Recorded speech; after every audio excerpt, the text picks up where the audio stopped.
We're going to go ahead and get started. We do have a quorum. I think we've got a lot of members that are probably presenting bills and other committees, but we are going to go ahead and get started. We do have 4 blocks. We have resolutions that have come over from the Senate. We've also got bills that are identical to House bills that we've already heard, and we have bills that we will conform to House bills that are similar. And we have one bill, I think, from Senator Vogel that we will hear this morning. But let's get started first with taking attendance.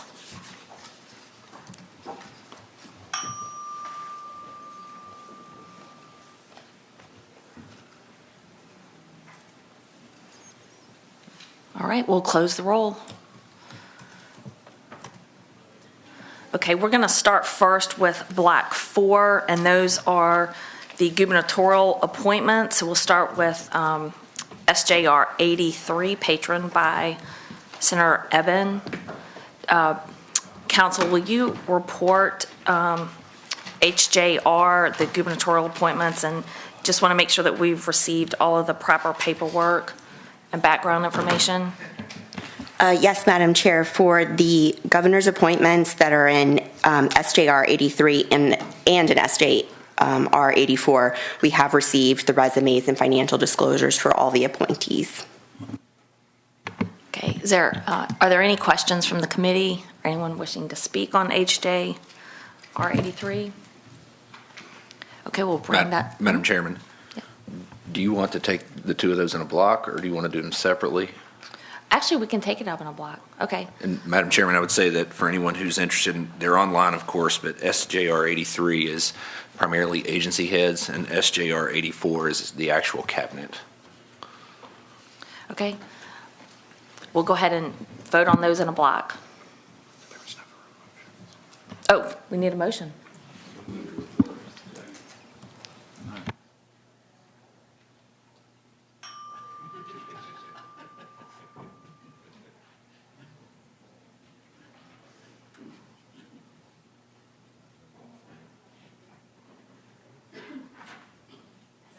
That wishes to vote? Okay, it reports out 16-0. Thank you. Senator Vogel is here. Do you want to go ahead and present your bill, Senate Bill 371? Which ones do I have? 371, and I've got 744. Actually, can you give me 2 minutes till I get it? Because I don't have it all in front of me. Can you give me 1 minute? Sure. Is there something else you can take up? There's a lot we can take up. It's fine. Give me 1 second.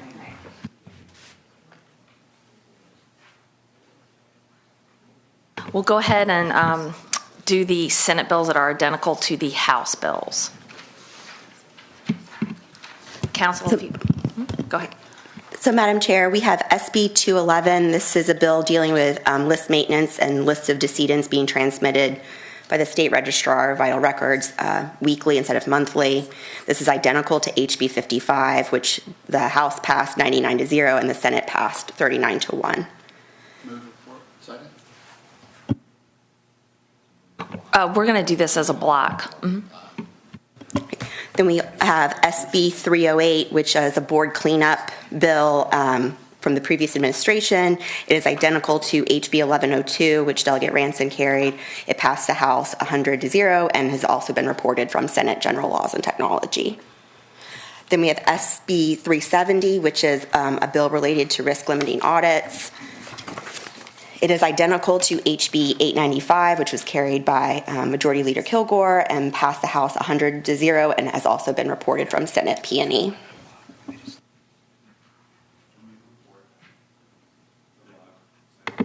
Okay, we have a motion and a second to vote on these in a block. We have Senate Bill 211, Senate Bill 308, and Senate Bill 370.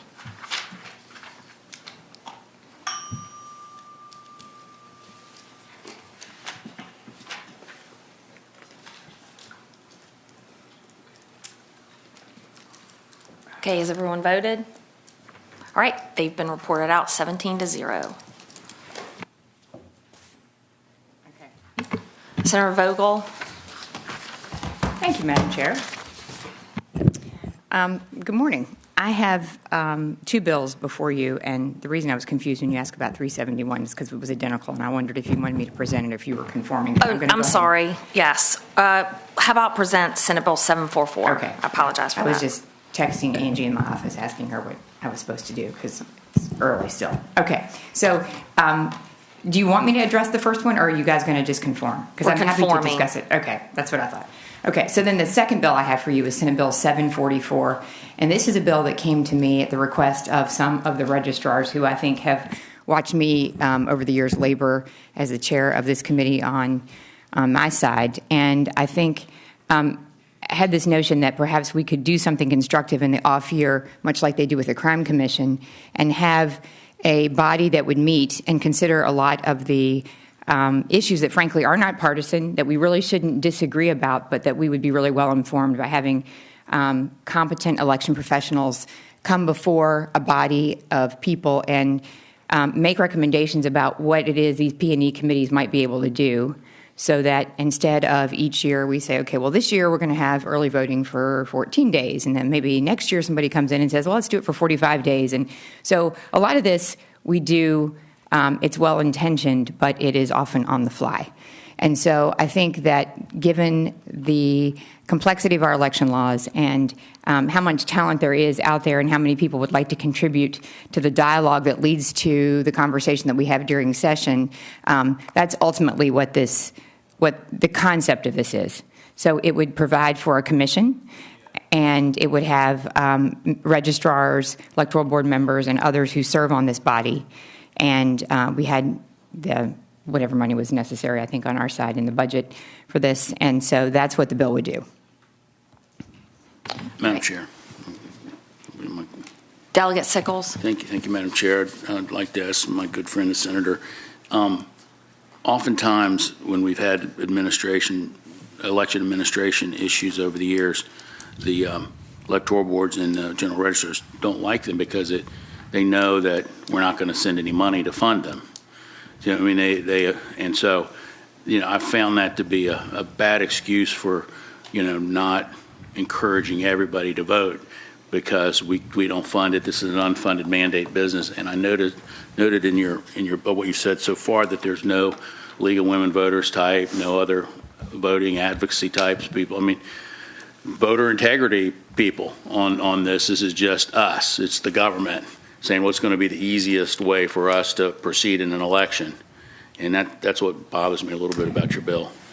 And so that's a point well taken. And I would just tell you that it's up to all of us who bring legislation to reach out to, so for example, before I bring legislation, I reach out to the registrars. I reach out to the people with the technical background.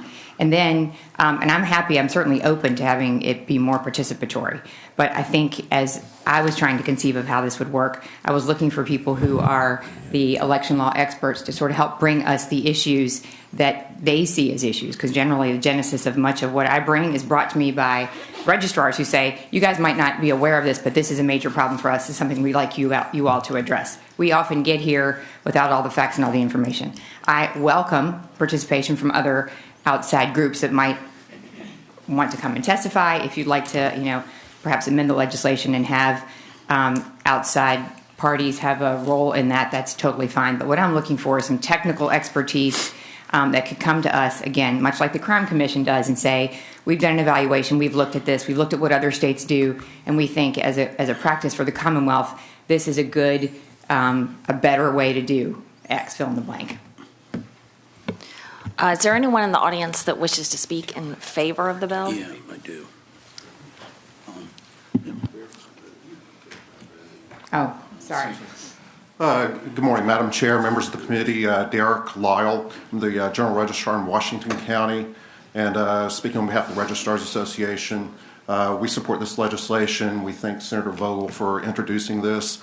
We believe that this will be an opportunity for this body that would be created to review and vet legislation before it gets to you all during the General Assembly session. And it'll be an opportunity to work out some of the kinks of legislation before you all have to begin working with it during session. So thank you again, Senator Vogel. We hope that you'll support the bill. Thank you. Okay. Is there anyone Is there anyone in opposition that wishes to speak? Okay. Madam Any Chair? other, council? Madam Chair? Madam Chair? Sorry, I'm way down here in Siberia. I went. I Are have a you on question. this committee? I see you. Where you I think I am. Madam Chair, I have a question for and a comment for the senator, for the patron. My pad is not working, so if you raise your Okay. hand, sorry. All right, I'll turn. Thank you, Madam Chair. Senator, you mentioned a crime commission, and I do like this idea, and I think it's a good one. One thing I would say is, and it kind of dovetails with what you heard from Delegate Sickles, is that, and I'm a member of the crime commission, so I can speak authoritatively. We have a member from the Attorney General's office. We have a couple gubernatorial appointments that are in, there's a police chief, for example, and then we have the senators and the House members.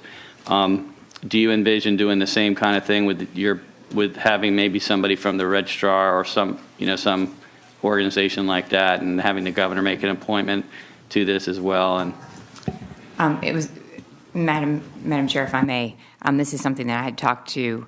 One, the administration of this was obviously going to be an issue, and we were trying to be sensitive to the fact that legislative services is already overwhelmed. So out of deference to Meg, we've put some time and effort into considering, Meg and others, how we would manage this and how we can make it the most participatory and the most meaningful. And the goal would be, yes, over the arc of that year in those discussions, have it be as participatory as possible. And the goal is to have as many people come before this commission as possible. So whether they are members of the commission or they're members of the public invited to come and speak and provide substantive information that would help inform recommendations of the commission. And again, for this committee, they're merely recommendations. Obviously, the P&E committees will do whatever it is they would like to do, given the input that will then come in, obviously from outside groups and from others, and everybody won't agree. But in substance, there are many, many things that the Privileges and Elections Committees are asked to opine on that are not political, that most people would never disagree on, but that require a level of expertise before they get to us. And so it would certainly, I think, behoove all of us to rely on that expertise in the off year so that when we get here, we have the facts in front of us. That's in concept what it is that I'm looking to bring to you. And it is a great idea, and it wasn't mine, so I can't take credit for it. So that's the idea. Delegate Van Valkenburg. Thank you, Madam Chair. I think this is a question for maybe the senator, but also for the registrars if they're in the room somewhere.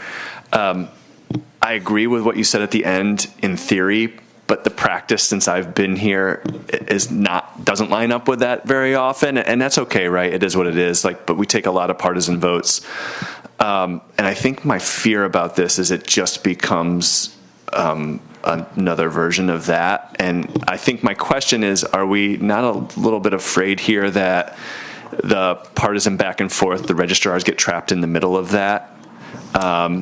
Madam Chair, if I may, I would like to say that I have taken into consideration, I'll just speak for myself, on a lot of issues where there's been for sure a partisan component. But in the end, I've listened to the registrars, and I've tried to do what I think is in the best interest of the registrars and in the election community and for elections.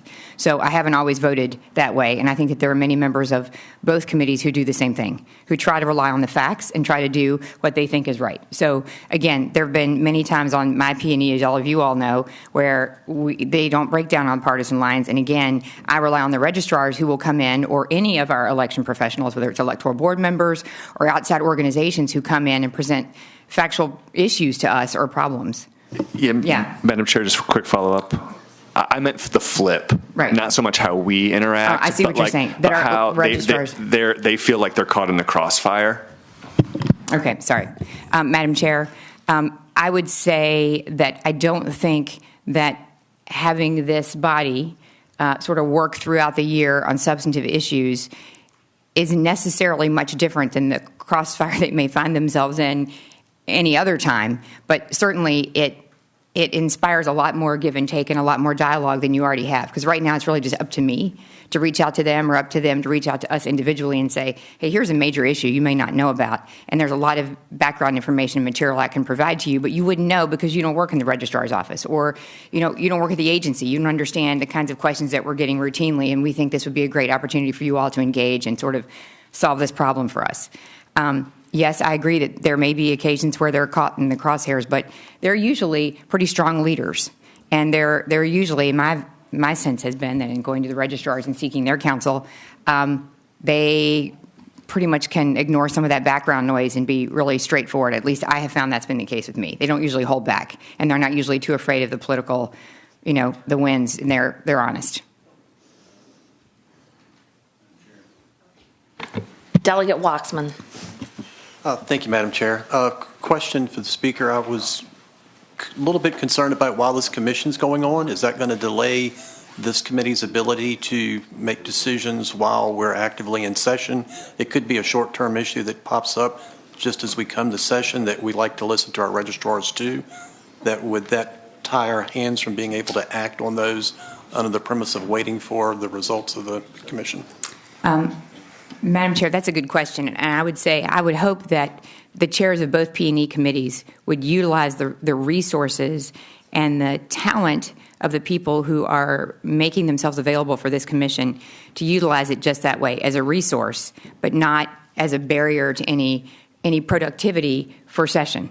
So, for example, right now it's really just up to the discretion of the chairs of each of these committees to convene a working group, for example. So when I chaired P&E, we had a working group, and we met over the summer on a series of issues that I chose and said, hey, these are real issues, and we had the head of the agency come in and talk to us about some of the technical issues that were happening, and it was sort of driven by the kinds of concerns that were raised by members of P&E. I think the idea is that this is meant to sort of follow along the same spirit, but just make it a much more, give it a real framework in which to operate, and not make it such a sort of discretionary notion of the chairs of each committee, but actually provide a resource that, again, is not a barrier to the work that you do. You don't have to send something to the commission before you act on it. It's just an opportunity for people to convene in the off year and provide much more depth, and I think more, give more time to some of the really weighty issues that we entertain, and sometimes I feel like we do them, in a half hour. And I don't necessarily think that we always are able to do the best job in that short amount of time. Delegate Sickles. Thank you, Madam Chair. I'd like to ask the Senator about this annual report that's in here, and how much of a burden is that going to put on our DLS staff? Are we going to hire somebody to manage this? Or does this, just every year they have to make a report here? So, Madam Chair, I think the goal would be not to make this a burden, but to create an opportunity, again, for whatever that is that the commission works throughout the year to at least have the opportunity to bring it forward to the committee. So I feel like that there's not a lot of utility in having the commission meet if they don't actually provide something in the form of a recommendation to the P&E committees. So I don't know that there's another way around it. I'm not looking to create unnecessary work, and I am typically not somebody who votes for what I think is just gratuitous make work. But in this case, I think it's something that would be of value to the committee. But again, I defer to this committee and offer that to you to make that decision. If you think that this is something that would be helpful to you in the off year, that you could say, you know what, I'd look to the expertise of this group and would be curious to know what they think about this, and then help that formulate how it is that I address this in the form of legislation. That would have been and would be, to me right now, of great value, I think.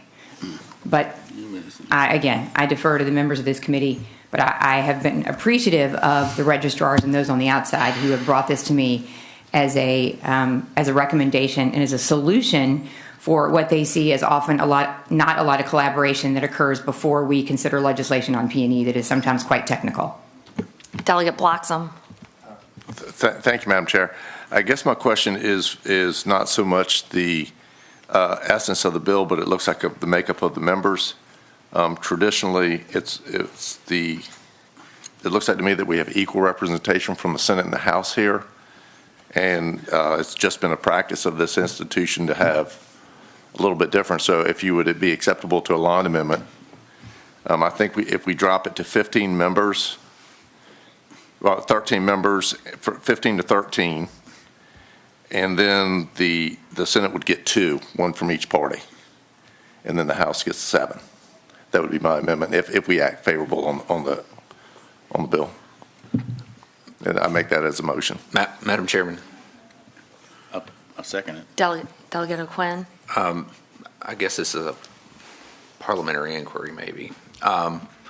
Isn't there a technical substitute to this bill? And do we need to adopt that before we start amending the underlying bill? Madam Chair, there is a technical substitute. In the other body, there were some amendments made to address the staffing, but additional amendments were actually needed to carry out the intent. So there is a substitute, and then if you want to also amend membership, I can incorporate that into the sub. But there's a substitute posted online that is staff, purely technical, does no harm. It is. So there was the motion, and then there was a second for the membership. They need to withdraw that motion, adopt the substitute, and then amend the substitute? Yes. So I'll Okay. withdraw my motion so we can adopt the substitute. Second. All those in favor of adopting the substitute with the technical amendments, say aye. Aye. Okay. Senator Vogel? No? So, Madam Chair, I'd like to make that motion of making the membership 7-5. Okay, so we have a motion before us to amend this bill to make the membership from 7 to 5. Meg, do you want to read the bill? Let us know how that would. It's going to take a little bit of mathing to make sure that we actually, if we have 13 members, 7 members appointed by the House, and then that should be 6 members appointed by the Senate, and then we need to, but then that equals 12. 7 and 5 would be 12. So 13, the Senate needs to appoint 6 people, but we just need to reduce the membership or the appointment, the number of people who are appointed that are actual members of the Senate. 7 and 5 is 12.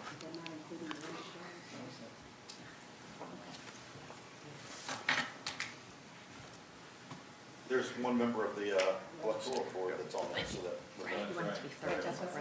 Oh, okay. There's a Right, registrar. yeah, it's one woman. So Okay, it's so okay. 13, So we'll- so yeah, the we'll number's reduce- 13, and it would be the membership from the House would be 7. Okay. Senate would be 5, and then And then- there's the one One comes from the senator from the at-large. majority party and then one senator from the Yes, minority yes, party. yes, ma'am. Got it. Yeah, one shall be a member from a local electoral board.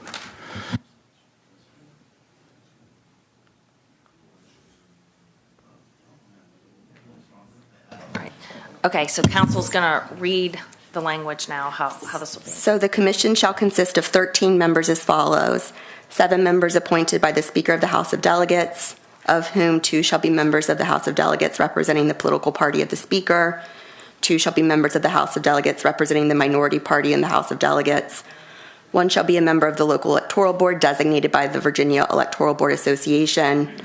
1 shall be a general registrar designated by the Voter Registrars Association of Virginia, and 1 shall be a non-legislative citizen member.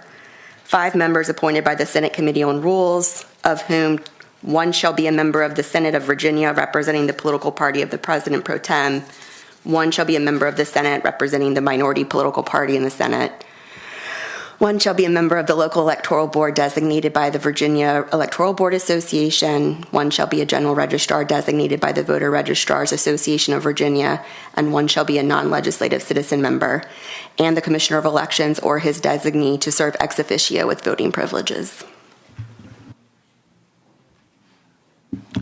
We need this commission to help us with the math.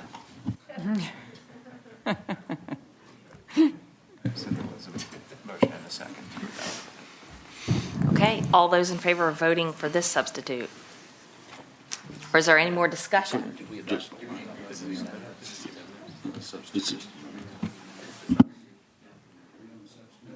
Madam Chair, I would move, I would second the motion of Delegate Blackson to amend the bill.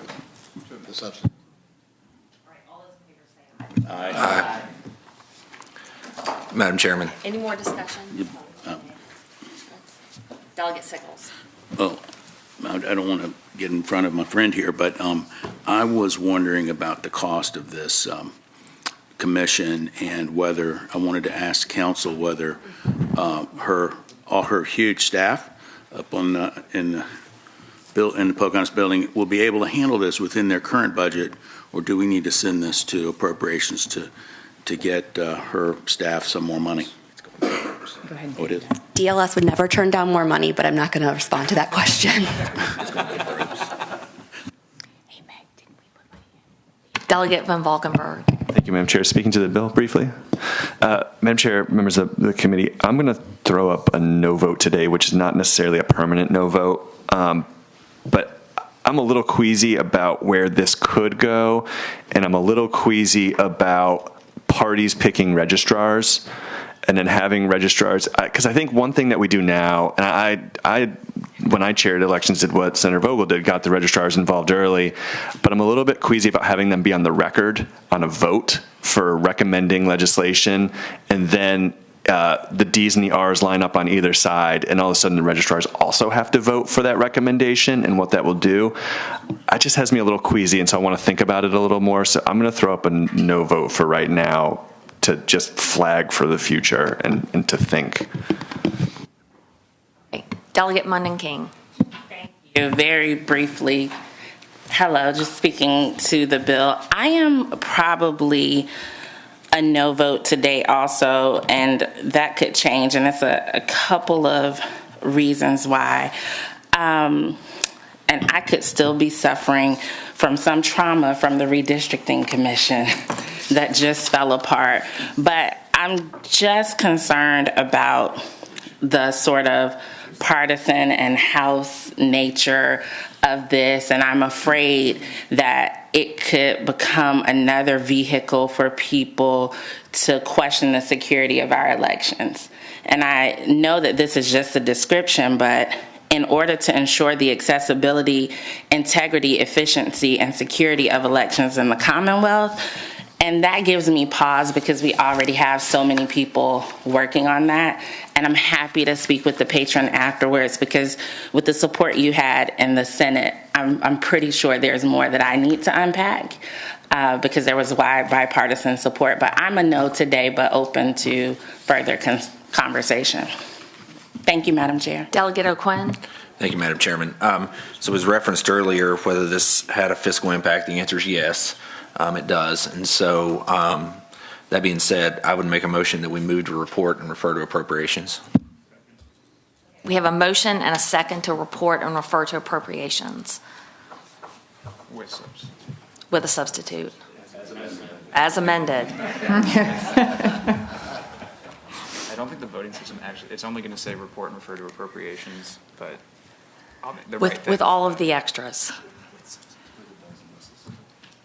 Okay, let's bring her up for a vote. Two appropriations? There's not one that says to report with sub to appropriations.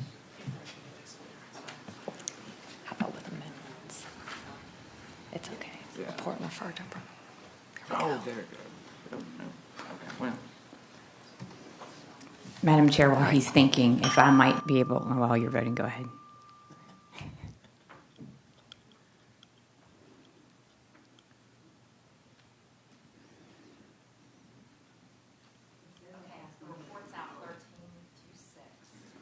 Thank you, Madam Chair. And if I may just really briefly respond to Delegate Munden King and just say, I appreciate her comments, and that was for sure not the intention to relitigate any of those issues. It was really just meant to have some technical expertise available to the committee, but I fully understand why you would raise that. So thank you, Madam Chair, for your patience this morning and for the members of the committee.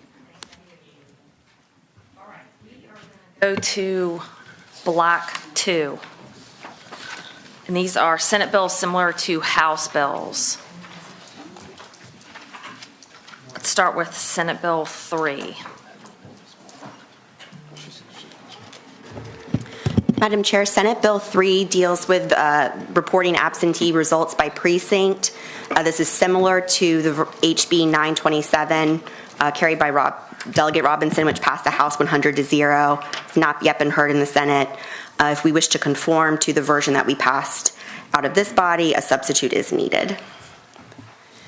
Okay, can I get a motion to? Okay, we have a motion and a second to conform Senate Bill 3 to House Bill 927.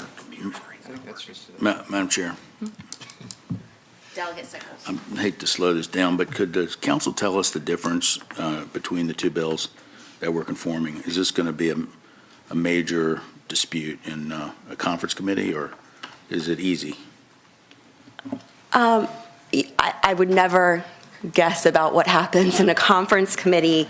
The difference, though, between the two bills, the version that's before us now is really a front-end preparation to allow for the absentee ballots to be counted and then reported by precinct. It provides for the ballots to actually be printed with some sort of unique barcode or QR code that will allow them to be sorted. The version that we would be conforming it to, our House version, was requiring the electoral boards and registrars to actually sort all of the absentee ballots after the fact. So it's a back-end sorting and counting. Madam Chair. Delegate Sickles. Madam Chair, I like the Senate version more, so I'm not going to vote to conform. Thank you, Delegate Sickles. Thank you. I think the registrars probably like that better. I don't know, they can speak for themselves. Okay. Madam Chairman, Delegate I O'Gwen. think there was a motion to conform Senate Bill 3 to House Bill 927. I would second that motion. All those in favor of conforming, respond by saying aye. Aye. All opposed, say no. No.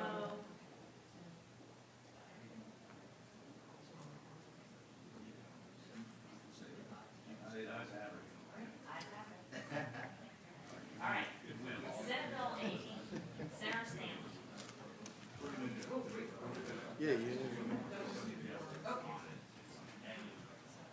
Move to report the bill as conformed. Second.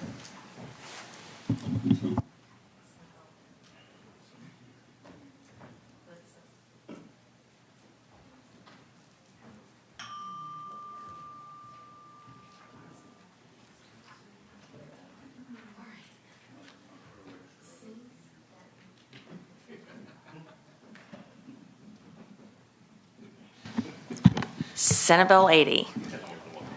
Good morning, Madam Chair. Lots of discussion this morning with that. Good morning, Madam Chair, members of the committee. I too am shell-shocked by the redistricting commission. I got to serve on it with you and Delegate Adams, so I'm in therapy right now, and it's working out really well. But I just don't like the space that my therapist has given me in the office where I get the therapy. I think I want a bigger space, something I'm more familiar with. And Senator, the ticks are barely noticeable. Just want you to know. Yeah. It'll render itself complete. I don't want to talk about that anymore. I'm sorry. I'm not doing well for my bill, am I? Madam Chair, members of the committee, Senate Bill 80 comes to you. It's a similar bill from Delegate Waxman's. It really addresses the fact of making sure that we, as a Commonwealth of Virginia, do not privatize our elections, that we do not let private funds to enter in what is the primacy of this body right here, which is the administration of our elections, both how we administer them and how we fund them. If we are lacking in getting funding to our localities, our registrars, then that is our obligation, not the obligation of a 501c3 or of a private investor on either side. I think when we allow ourselves to do that, we open ourselves up to the ability for others to control, influence our elections and control and perhaps influence the outcomes. Because the foundations of a good democracy depend on a free and fair election. And so that should be our power. It is our power. It should stay our power. It should be our financial responsibility, and we should not cede that to anyone else. And so that's what the bill stands for, Madam Chair. All right, is there anyone in the audience that wishes to speak on Senate Bill 80? I know we heard a similar bill, House Bill 205. Is there anyone in opposition to Senate Bill 80? Okay. Is there anyone with questions? Delegate Van Valkenburg. Just speaking to the bill briefly. Madam Chair, members on our side of the aisle, while this one is better than the House version, I would still submit that we should vote no. Sorry, Senator. Man. I'm not buying you dinner before we leave. Okay. We've got someone signed up virtually, Ms. Gerchik. Okay, Ms. Gerchik. Ms. Garchick, you're muted. Well, if she's against the bill, leave it muted. Thank you, Madam Chair. I'm Lisa Cochine-Gerchick on behalf of the League of Women Voters of Virginia. The League supports the intent of SB 80, but would like to call the committee's attention to one significant caveat. We requested and received assurances during House floor consideration of the similar bill, HB 205, that this bill is not intended to limit in any way the independent voter education and outreach efforts, and in particular, the third-party voter registration drives that the League has conducted for decades. As you know, the League is an all-volunteer, nonpartisan, nonprofit organization. Thank you for your time. Okay, thank you. Any more questions from the committee? Madam Chair, And Delegate Sickles. can we find out what the line amendments are and what they're intended to do? Madam Chair, the line amendments would just be to conform this bill to HB 205. So we would strike Romanet 1 on line 17, and then on line 20, we would strike everything after or. So it'd be striking or Romanet 2, acceptance of a federal government grant funded in whole or part by donations from private individuals or non-governmental entities. And with those line amendments, it would be identical to HB 205, which this body passed. Madam Chair. Delegate Sickles. Senator Stanley, can you respond to that as far as what you like the line amendments? Madam Chair, I would answer the gentleman by saying, not really. But, but I think what we tried to do is craft it, and especially when it came down to 1 and 2, to make sure that we were not harming at the local level when you have, say, a Moose Lodge that has a voting place, a polling place. Secondarily, what we're trying to do is that there are occasions, or there may be occasions, when the federal government may grant or create a grant or fund for localities to upgrade, update their election equipment. And in those cases, when there is a fund from a federal government and is appropriated to the Commonwealth of Virginia, not to the registrars directly, then that would be allowed even if there were some private funding that was intermingled with government funds as well. So that was the change we came to a compromise on in the Senate side, and so that's why it's there. Okay. Thank you. Okay. We have Senate Bill 80 before us. Is there a motion? Move to report. Okay. Unamended. We have Senate Bill 80 before us with a motion to report. Is there a second? Second. Okay.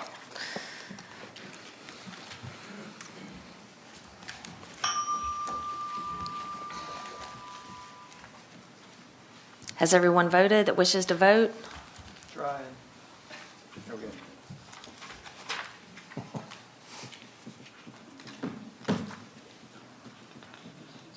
Okay.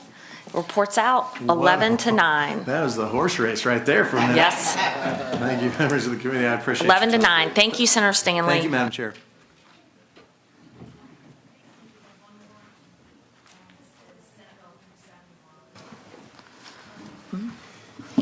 Madam Chair, the last bill we have before us is SB 371. This was patroned by Senator Vogel. It deals with the membership of the Board of Elections and the appointment of the Commissioner of Elections. It is similar to HB 305, which passed the House 97-2. It was amended in Senate Privileges and Elections to conform to SB 371. The primary difference is Senate Bill 371 increases the membership so that there are 8 members on the Board of Elections, with equal representation given to both political parties. And then the Chief Justice of the Supreme Court will designate a retired circuit court judge to serve as a tiebreaker each year, whereas in HB 305, it was a 7-member board. Okay, so what we would like to do is conform this bill to House Bill 305, which was my bill that passed out of the House 97-2, which had a 7-member board. Can I get a motion to adopt that substitute? Second. Okay, we have a motion and a second to adopt the substitute. So Senate Bill 3, all those in favor say aye. Aye. All opposed? Okay, Senate Bill 371 is before us as Madam a substitute. Speaker, Madam Chairman, Move to report 371. and speaking to the motion, Yes, Delegate Sickles. so I just wanted to wish the chairman luck in conference, and I hope everyone votes to conform. In my version, Yeah, in conference? yeah. I just wanted to say something positive for you.